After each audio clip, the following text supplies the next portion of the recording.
नमस्कार. हा व्हिडिओ जालना जिल्ह्यातील सर्व व्हीलिंगकर्ता आणि विशेषतः ग्रामपंचायत संगणक परिचालक ऑपरेटर्स यांच्याकरता आहे. माझा परिचय बऱ्याच जणांना आहे, तरी पण मी गणेश कानेरे, जालना MSCSC व्हेली कोऑपरेटिव्ह सोसायटी यांच्या हेल्पडेस्कमधून आज तुमच्याशी थोडासा संवाद साधतोय.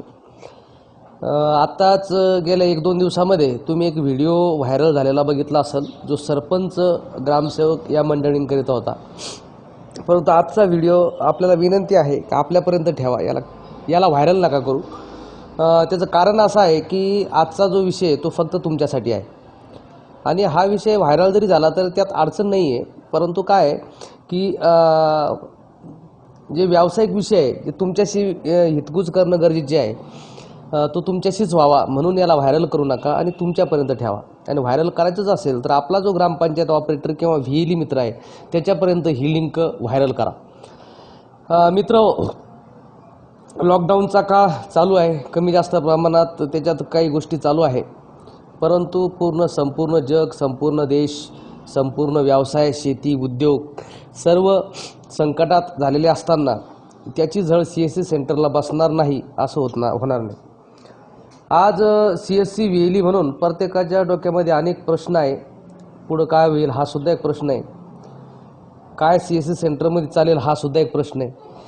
आणि ज्या गोष्टीवर आपला व्यवसाय ज्यादा अवलंबून त्यावर नाही आहे, परंतु आपण करून ठेवला तो म्हणजे पीक विमा भरणं असेल किंवा 7/12 उत्पन्न, इतर कागदपत्र असतील, तर याच्यामध्ये खूप स्पर्धा झालेली आहे. आणि अशा परिस्थितीमध्ये CSC सेंटरमधून आमचा चरितार्थ चालवणं हे आता मुश्किल होऊन बसलेलं आहे. त्याचं एकमेव कारण हे आहे की आम्ही CSCला फक्त एका दृष्टिकोनातून बघतोय. अनेक पैलू CSCचे आहे, त्या पैलूकडं आपण बिलकुल ध्यान देत नाही. अनेक विषय आहे, परंतु त्यातला फक्त एक विषय घेऊन आज तुमच्यासमोर मी आलो आहे, तो म्हणजे भारतनेट GPON. खरं तर गावातील सगळ्या व्हेलींसाठी ही एक खूप मोठी संधी आहे. आपल्या गावामध्ये काही लोक असे आहेत, काही पदं असे आहेत की त्याच्याशिवाय गाव चालत नाही. की सगळ्यात पहिलं जर आपण म्हणलं तर पाणी पुरवठा कर्मचारी, आपल्या गावातील ग्रामसेवक, आपल्या गावातील शिक्षक, आपल्या गावातील तो लाईनमन, हे सगळी जी मंडळी आहे ना, ती यांच्या एक त्यांच्या विषयातलं ते काम करत असतात म्हणून गाव चालू असतं. परंतु जेव्हा तुमच्या गावात इंटरनेट येतं आहे, तुमच्या गावातील शाळा, रेशन दुकान, तुमचं ग्रामपंचायत कार्यालय, तुमचं CSC सेंटर, हे सगळं जेव्हा त्या ऑप्टिकल फायबर इंटरनेटला जोडल्या जाईल आणि त्याची स्पीड बघून जेव्हा साऱ्या गावामध्ये फ्री वायफाय, चौपासुद्धा आता वायफाय लागणार आहे, हॉटस्पॉट लागणार आहे फ्रीचे, त्याच्या बातम्या वगैरे तुम्ही ऐकल्या असेल, परंतु ते होईल या वर्षभरात, 6 महिन्यात ते होईल. जेव्हा गावाला या इंटरनेटची सवय लागेल, 10 Mbps स्पीड, आपण केंद्र चालक आहात, आपल्याला माहिती आहे 10 Mbps स्पीड काय असते. आज 3-4 KB आपला सगळा व्यवसाय चालू आहे. हाय स्पीड जर इंटरनेट बनलं तर 5 KBच्या वर चालत नाही. जेव्हा त्याच्या 1000 पट, यानी 10,000 पट जर ते 10 Mbps स्पीड चालणार आहे, तुम्ही विचार करू शकता की आपले कामं किती फास्ट होतील. जेव्हा लोकांनासुद्धा या इंटरनेटची चव लागेल, तेव्हा घराघरात ते इंटरनेट कनेक्शन पोहोचेल. लोक DTH काढून बाजूला ठेवतील, कारण इंटरनेट TV, स्मार्ट TV आता हळूहळू वापरण्यास सुरुवात झालेली आहे. मग अशा परिस्थितीमध्ये या भारतनेटमधून एक व्हेली म्हणून आपली संधी काय? तर यातली काही गोष्टी अशा आहेत की त्या सहसा ओपनली सांगितल्या जात नाही, परंतु मी सांगतो. ते सांगण्याचं कारण आहे की हे सांगताना मला कसल्याही प्रकारची भीती नाही आहे, चिंता नाही आहे. हे काम कसं होईल यांची. भारतनेट हा जो उपक्रम आहे, प्रत्येक जिल्ह्यामध्ये एका तालुक्यातल्या एका व्हेलीला हा प्रोजेक्ट पूर्ण देशभरात चालवलेला दिला. परंतु विशेष करून जालना जिल्ह्यामध्ये हा संपूर्ण जिल्ह्याचा प्रोजेक्ट जालना CSC व्हेली कोऑपरेटिव्ह सोसायटीला देण्यात आला. ते देण्यामागचं CSCचा हेतू हा होता की एखाद्या इंडिव्हिज्युअल व्यक्तीला एखादा प्रोजेक्ट मिळतो आणि त्याच्यातून तो कमाई करतो, तो तिची एक व्यक्तिगत कमाई असते. परंतु जेव्हा हाच उपक्रम जालना व्हेली सोसायटीला दिला गेला, मग ही सोसायटी कुणाची आहे? ही सोसायटी कोण आहे? 4-2 व्यक्तींची नाही आहे. 4-2 व्यक्ती तिला चालवतात हा एक वेगळा भाग आहे, परंतु ही सोसायटी जालना जिल्ह्यातल्या ज्या व्यक्तीकडे CSC ID आहे त्या प्रत्येक व्यक्तींची ही व्हेली सोसायटी आहे आणि त्या प्रत्येक व्यक्तीकरता ही व्हेली सोसायटी काम करते. म्हणूनच सरकारने ज्या विश्वासानं CSCला हा प्रोजेक्ट दिला, CSCनं त्याच विश्वासानं हा प्रोजेक्ट जालना CSC वेली सोसायटीला दिला. हे मी तुम्हाला स्पष्टीकरण याकरता सांगितलं की आता पुढचा जो संधीचा भाग आहे की भारतनेटमधून जेव्हा गावातील प्रत्येक घरापर्यंत इंटरनेट कनेक्शन पोहोचेल, तेव्हा त्या गावात इंटरनेट कनेक्टिव्हिटी मॅनेजमेंट करण्यासाठी एक व्यक्ती लागेल, एक पद लागेल, आणि ते पद असेल इंटरनेट सर्व्हिस प्रोव्हायडर VLE म्हणून.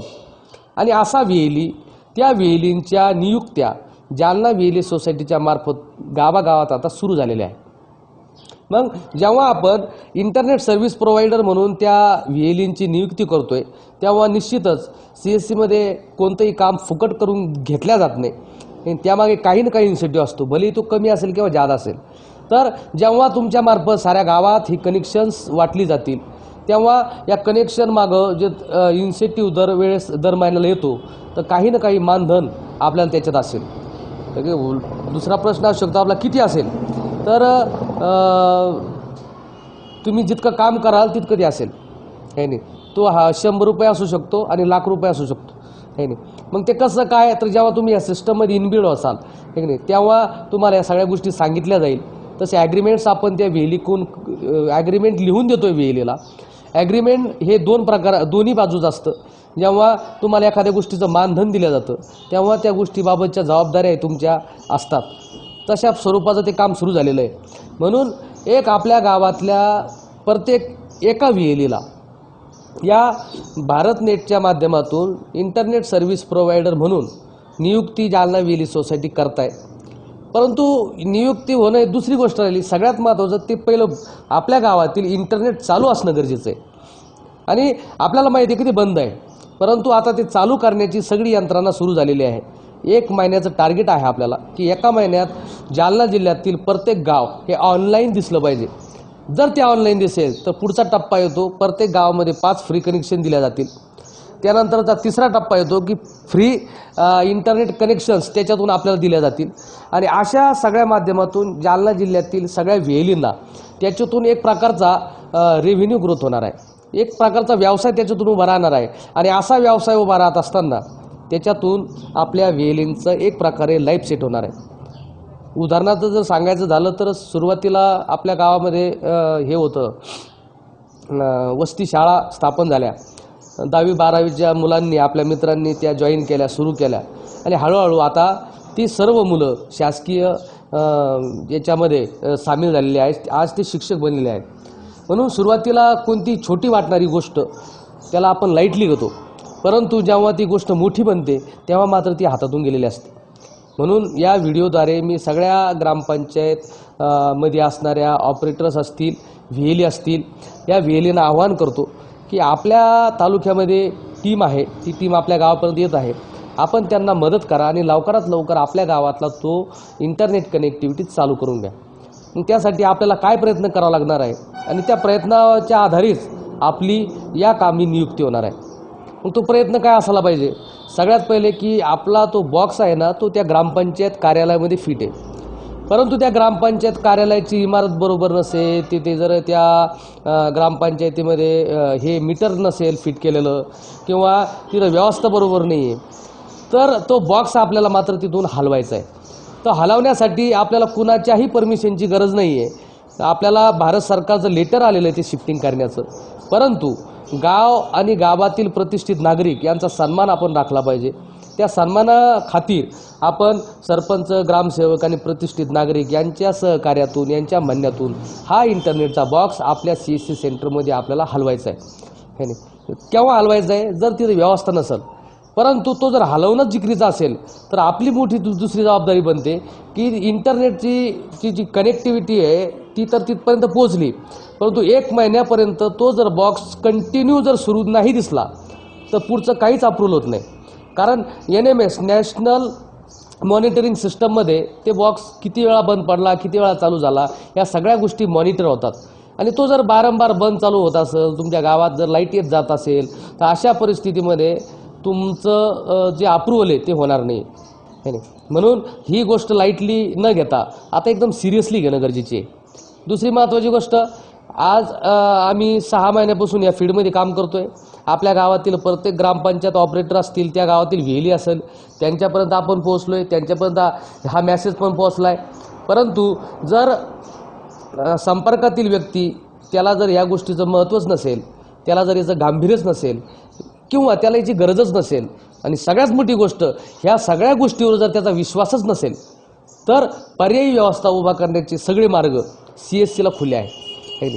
म्हणून तो मार्ग निवडण्यापेक्षा आपणच त्याच्यात सहभागी व्हा आणि दुसऱ्या कोणा व्यक्तीला जे हे काम जाण्यापेक्षा आपण ते काम करा आणि ते करण्यासाठी आमच्याकडून सर्व प्रकारचं सहकार्य त्यात उपलब्ध आहे. मित्र, हे करत असताना तुम्हाला काही खर्च करायचा नाही. तुमच्या गावातलं जर केबल तुटलेलं आहे, 4 ठिकाणी तुटलेलं, तुम्हाला माहिती आहे ते कुठं तुटलेलं आहे, हे नाही, किंवा 4 लोकांना विचारलं ते सांगू शकतात की हे केबल कुठं तुटलेलं आहे, कोणाच्या पाईपलाईनमुळे तुटलेलं आहे, रोडच्या कोणत्या कामामुळे ते तुटलेलं आहे. याच्यासाठी जर तुम्ही आमच्या टीमला जर मदत केली, आता लॉकडाऊनचा काळ आहे, टीम आपल्या तालुक्याच्या ठिकाणावरून तुमच्या गावापर्यंत येत आहेत आणि तिथं जर गड्डा खोदायचा आणि त्याच्यासाठी पुन्हा तालुक्याच्या गावावरून लेबर न्यायचं, येण्या जाण्यामध्ये 4 तास जात आहेत, काम उशीर होतं आहे, काम तेवढं प्रभावी होत नाही. परंतु ते गड्डा खणण्यासाठी जर गावातलेच रोजंदार जर तुम्ही उपलब्ध करून दिले आणि थोडासा वेळ देऊन जर उभा राहून तुम्ही त्यांच्याकडून ते काम करून घेतलं, म्हणजे उभा राहून जर करून घेतलं, तर ती येणारी जी टीम आहे त्याला ते काम सोपं जाईल. 4 दिवस जाणारं काम हे एका दिवसात होईल आणि तुमच्या गावाचं इंटरनेट कनेक्टिव्हिटी चालू आहे. सगळ्यात महत्त्वाचं, आता बऱ्याच ऑपरेटर्सनी व्हीएलईंनी 5-5 फॉर्म भरून दिले गावातले. बऱ्याच जणांचे प्रश्न, सर ते कधी चालू होणार, तर त्याच्यासाठी सुद्धा एक क्रायटेरिया आहे. आता तो क्रायटेरिया पूर्ण झाला आहे भोकरदन तालुक्यामध्ये. भोकरदन तालुक्यातल्या 50 गावातील 5-5 कनेक्शनना या आठवड्यामध्ये अप्रूव्हल आलं. पुढच्या आठवड्यामध्ये त्या गावामध्ये आता कनेक्शन्स देणं सुरू होतील. मग घनसावंगी, अंबड, बदनापूर, जाफराबाद, परतूर ह्या तालुक्यामध्ये जर हे अप्रूव्हल लागत असेल तर ते अप्रूव्हल ह्या बेसवर भेटतं की तुमच्या तालुक्यामध्ये किती गावं चालू आहे त्यानुसार ते अप्रूव्हल भेटतं. मग हे करत असताना आपण जर सामूहिक प्रयत्न जर नाही केले मित्र हो, तर एवढा मोठी जी संधी आहे, अपॉर्च्युनिटी आहे, ही आपल्या हातातून चालल्या जाईल. आपण नाही केलं तर कोणीतरी करणारच आहे, मग आपणच का नाही. म्हणून मी सर्व ऑपरेटर्स बंधूंना, त्या व्हीएलईंना विनंती करतो की आता तुम्ही ह्या टीमला मदत करा, स्वतःचं काम म्हणून यात सामील व्हा. इथे फुकट काम करून घेतल्या जात नाही. काही ना काही मोबदला आपल्याला त्यातून मिळत राहील. कसा मिळत राहील, काय मिळत राहील, तो भेटून आपण तुम्हाला सांगू. दुसरी महत्त्वाची, ते न सांगण्याचं कारणही आहे कारण ते जर सांगितलं तर उद्यापासून शेकडो फोन चालू होतील, मला घ्या किंवा मला हे करा म्हणून. त्याकरता तुमच्यापर्यंत हा व्हिडिओ पोहोचला, तुमच्यापर्यंत त्याला राहू द्या, समजून घ्या आणि या कामामध्ये इन्व्हॉल्व व्हा.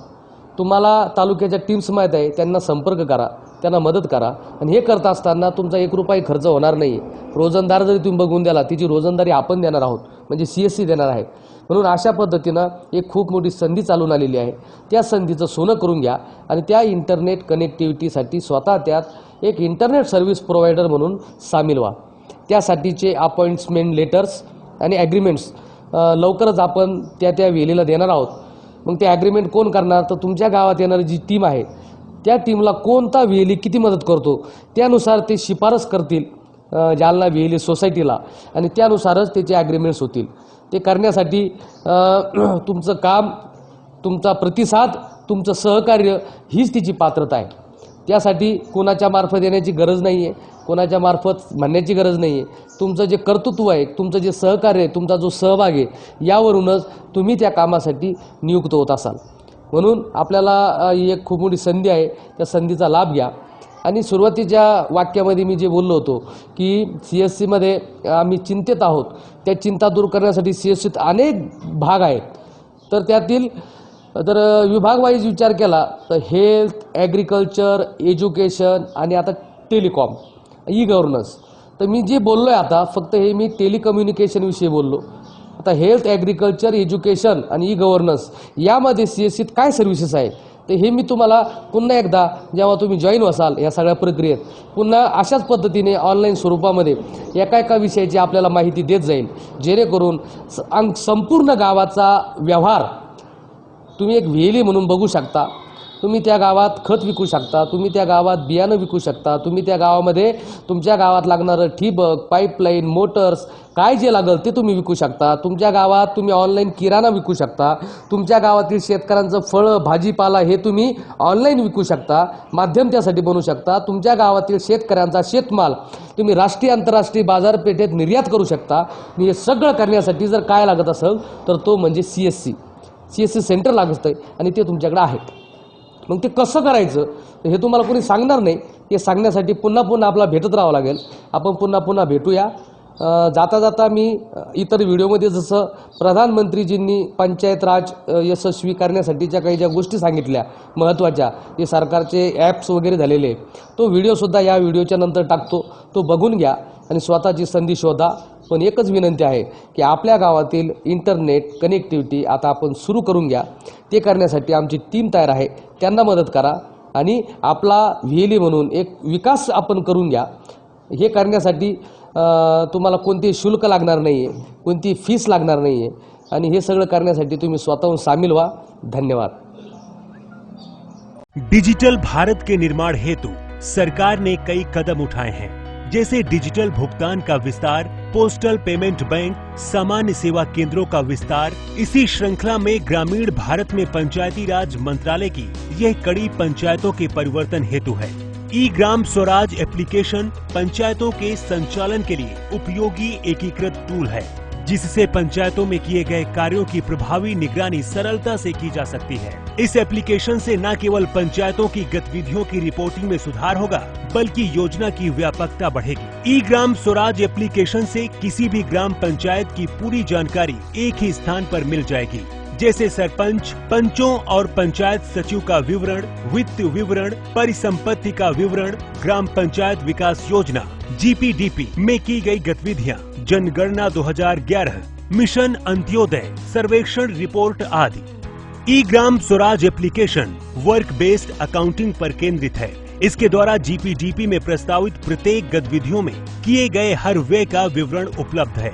योजनाओं के विश्लेषण के लिए ब्लॉक और जिला स्तर के प्रतिनिधियों के पास उत्कृष्ट जानकारी सुलभ होगी। ई ग्राम स्वराज में डेटा एंट्री की संख्या को तर्क संगत बनाया गया है। इसमें उपयोगकर्ता के लिए यूजर फ्रेंडली इंटरफेस और सरल नेविगेशन भी है। ई ग्राम स्वराज पंचायतों में की गई नियमित डेटा एंट्री के आधार पर गतिविधियों की वास्तविक समय पर निगरानी और कार्यान्वयन की स्थिति को दर्शाता है। ई ग्राम स्वराज एप्लीकेशन के PFMS के साथ जुड़े होने के कारण सार्वजनिक व्यय की निगरानी भी वास्तविक समय के आधार पर की जा सकती है। पंचायत की जानकारी को सुविधाजनक और शीघ्र उपलब्ध करने के लिए उपयोगकर्ता नागरिक गूगल प्ले स्टोर से E Gram Swaraj mobile app भी डाउनलोड कर सकते हैं। अब यह जानकारी आपकी उंगलियों पर होगी। मोबाइल ऐप के माध्यम से चयनित पंचायत के सदस्यों की जानकारी, पंचायत की गतिविधियां, गतिविधि का नाम, योजना का नाम और राशि, चुने गए वित्तीय वर्ष के लिए आमदनी और खर्च संबंधी जानकारी मिल जाएगी। ई ग्राम स्वराज एप्लीकेशन के माध्यम से पंचायती राज संस्थाओं के कार्यकलापों, गतिविधियों, योजना निर्माण, बजट आवंटन, योजनाओं की निगरानी इत्यादि की जा सकती है। सूचना तकनीक का प्रभावी उपयोग करना ही इस प्रणाली का उद्देश्य है। सशक्त पंचायतों से ही होगा सशक्त भारत का निर्माण। ई ग्राम स्वराज एप्लीकेशन देश की पंचायतों को समर्पित है। प्रधानमंत्री नरेंद्र मोदी द्वारा ई ग्राम स्वराज एप्लीकेशन शुरू किया जा रहा है।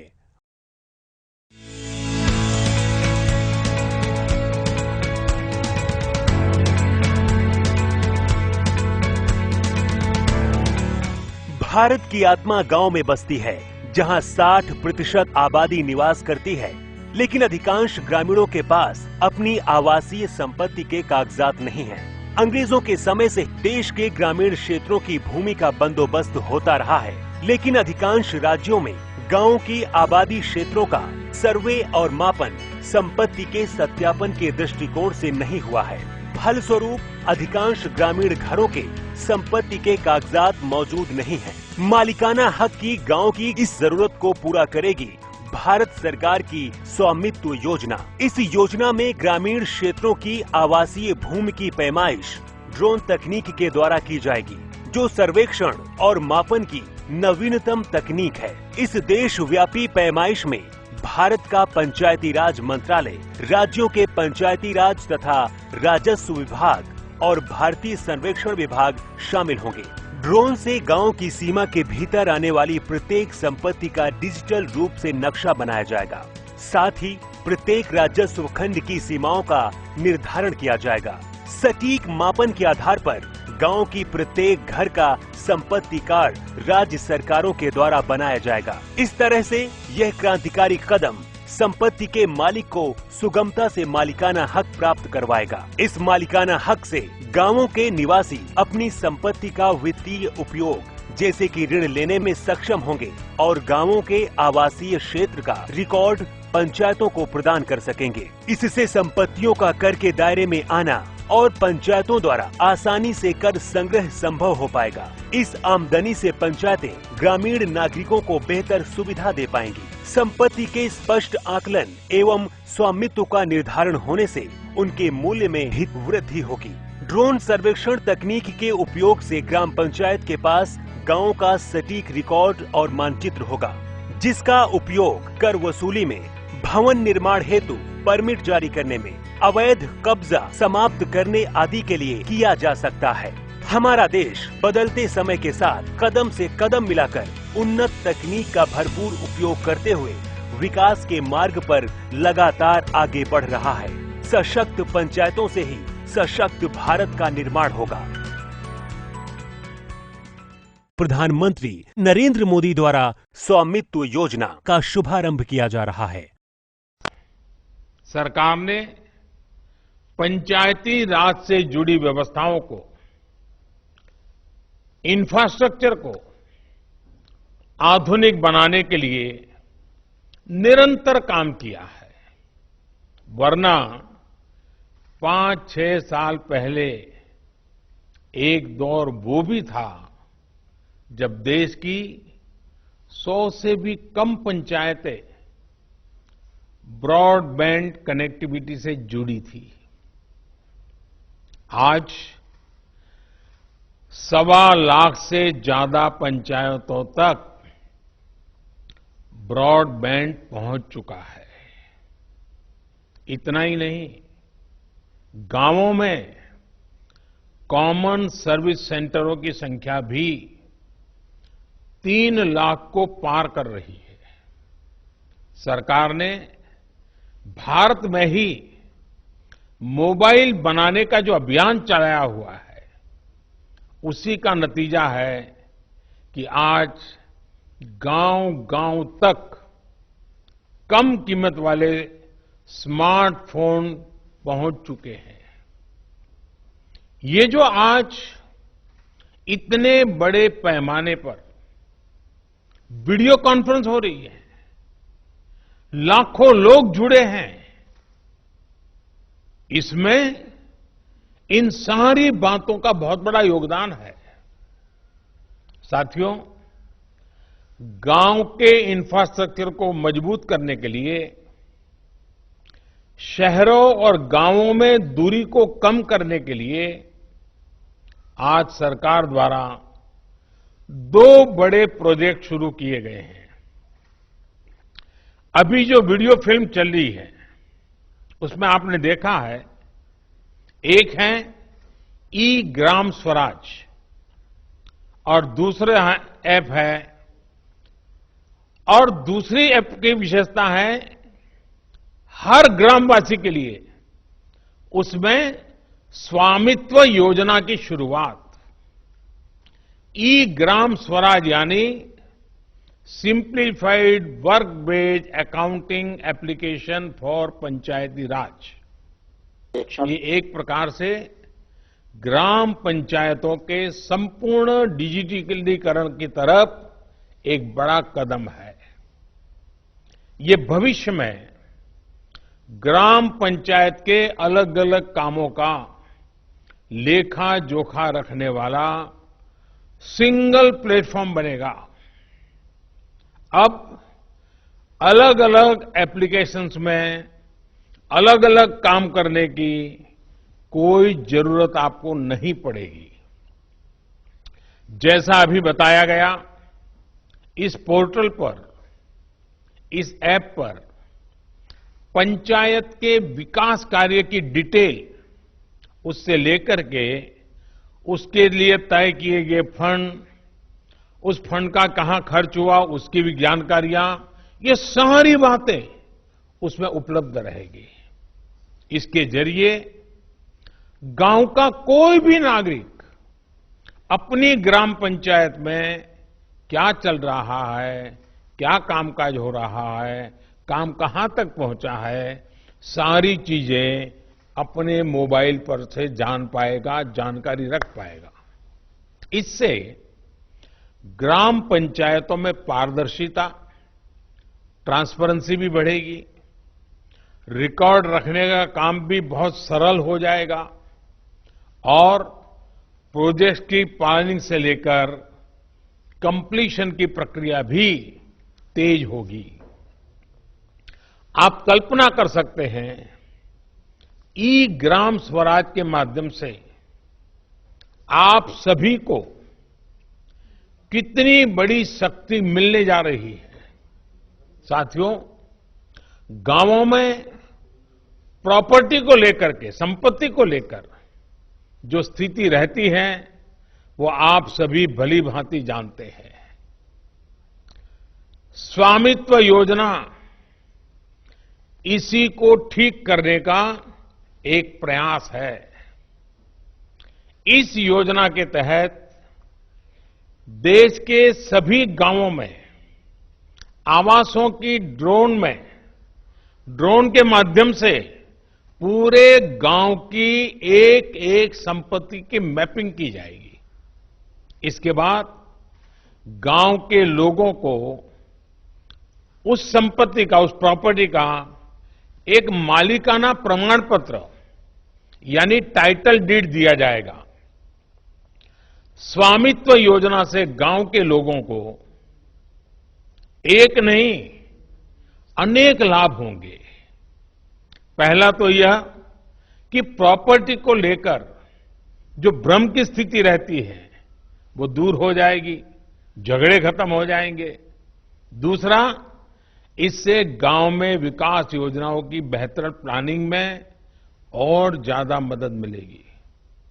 इसका एक और बड़ा लाभ ये होगा कि इससे शहरों की ही तरह गांव में भी आप बैंकों से लोन ले सकते हैं। लोन लेने का रास्ता भी आसान हो जाएगा।